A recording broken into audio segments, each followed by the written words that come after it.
වේගයේ අර්ථය නැවත ලියපු යන්ත්‍රය. අවුරුදු 6ක් එක දිගට ලෝක ශූරතා රේස් ට්‍රැක් එක තනියම ඩොමිනේට් කරපු අග්‍ර ගවේෂකයා. මේ තමයි කවසාකි නින්ජා ZX-10R. සාමාන්‍ය බයික් පාරේ යද්දී මේ යක්ෂයා පාරේ තමන්ගේ රාජධානිය හදාගන්නවා. මේක හුදෙක් යන්ත්‍රයක් නෙවෙයි.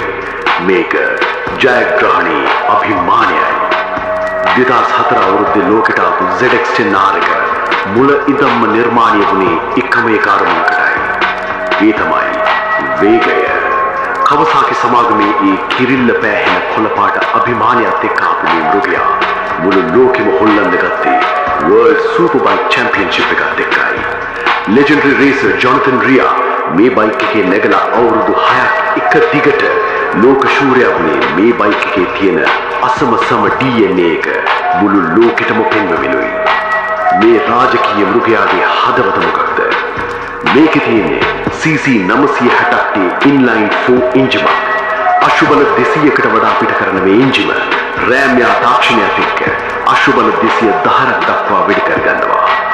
මේකේ RPM 14000 පහු කරද්දී එන ඒ අමුතුම ස්ක්‍රීනින් සද්දේ ඇහෙන ඕනෑම බයික් පිස්සෙක්ගේ ඇඟේ හිරිගඩු පිපෙන වශුව.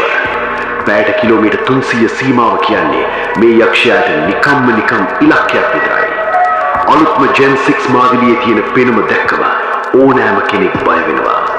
මේකේ තියෙන ඒ ඉන්ටිග්‍රේටඩ් වින්ග්ලට්ස් නිසා අධික වේගයෙන් යද්දී බයික් එක පාරේ අලවල තියාගන්න ලොකු සහයෝගයක් ලැබෙනවා.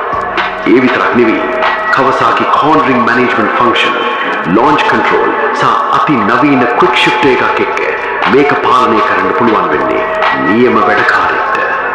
මේකේ හැම අංගලක්ම නිර්මාණය වෙලා තියෙන්නේ සුළඟ කපාගෙන රේස් ට්‍රැක් එකේ මුල් තැන ගන්නයි.